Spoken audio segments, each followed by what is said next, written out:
कैसे मैं कहूँ तुझसे,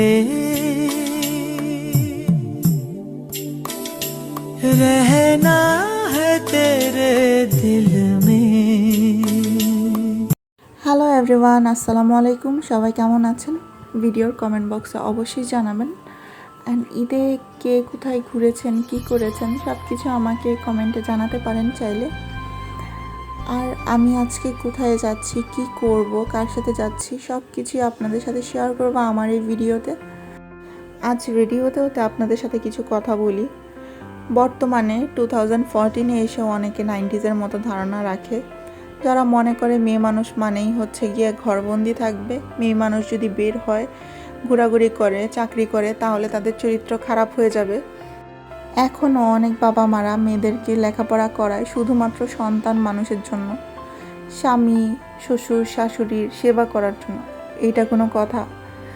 আমার কথা হলো, যদি সন্তান মানুষের জন্যই লেখাপড়া করতে হয়, কেন আপনারা যে এতটা লেখাপড়া করেন নাই বা আগের যুগের মানুষ এতটা শিক্ষিত ছিল না, তাদের সন্তান কি অমানুষ হয়েছে? তারা কি মানুষ হয়নি? তো বর্তমানে এই বাবা মাগুলার জন্য অনেক মেয়েরাই কিন্তু পিছিয়ে আছে। হ্যাঁ, অনেক মেয়েরা জব করতে পারে না, অ্যান্ড তাদেরকে অনেক ব্যারিয়ারে থাকতে হয়, তাদের অনেক বাধা বিপত্তি জীবনে। এত বাধার কারণে তারা নিজেদেরকে আগানোর সাহসটাও পায় না যে তারা কিছু করবে, তারা স্বাবলম্বী হবে, নিজে একটা কিছু করবে, এটার সাহসটাও অনেক মেয়েরা পায় না। অ্যান্ড ওই বাবা মাগুলা কিন্তু এই ব্যাপারগুলোর রিয়েলাইজ করতে পারে শেষ বয়সে গিয়ে, যখন আর তাদের কিছু করার থাকে না, অ্যান্ড মেয়েটারও কিছু করার থাকে না।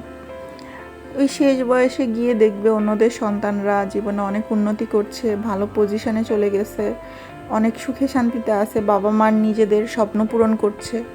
তখন গিয়ে আফসোসটা হয়, তখন মনে হয় আমার সন্তানকে যদি আমি এই স্বাধীনতাটুকু দিতাম, একটু উৎসাহ দিতাম, তাহলে আমার সন্তানও হয়তো বা এই জায়গাটাতে থাকতো। অ্যান্ড একটা মেয়ে স্বাবলম্বী না হলে তার কিন্তু পদে পদে বর্তমান যুগে অনেক কিছু সহ্য করতে হয়। অ্যান্ড আমি সেই সব বাবা মাকে বলতে চাই যে প্লিজ আপনারা মেয়ে বলে অবহেলা করবেন না, আপনাদের মেয়ে সন্তানকে একটু সাপোর্ট করুন, স্বাধীনতা দেন। দেখবেন তারা ভালো কিছু করেছে লাইফে, হতে পারে সেটা ছেলেদের থেকেও ভালো কিছু। একটা ছেলে জীবনে যতটা প্রতিষ্ঠিত হতে পারে, একটা মেয়েও কিন্তু পারে ঠিক ততটাই প্রতিষ্ঠিত হতে, অথবা তার থেকেও বেশি। আজকে আমি আর আমার বান্ধবী মিলে ডিসাইড করেছিলাম বাইরে ডিনার করব, অ্যান্ড বাইরে ডিনার করে আমরা চলে গেলাম মিনিসোতে। মিনিসোর প্রত্যেকটা প্রোডাক্ট এত কিউট থাকে যে ওইখানে কিছু কিনি আর না কিনি, গিয়ে ঘুরে দেখতেও আমার খুব ভালো লাগে।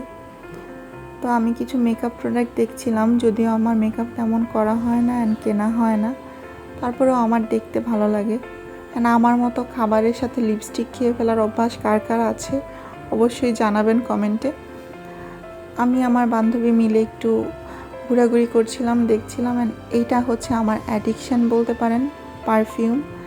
আর এই পুতুলটা দেখেন এত কিউট, যেটা আমার রেখে আসতে কিছুতেই মন চাচ্ছিল না। তারপর আসার সময় হঠাৎ করেই চোখে পড়লো আজকে চারটা এত সুন্দর ছিল, মাশাল্লাহ, আল্লাহর সৃষ্টি কত সুন্দর, তাই না? দেখা হবে নেক্সট ব্লগে। ভালো থাকবেন সবাই, আল্লাহ হাফেজ।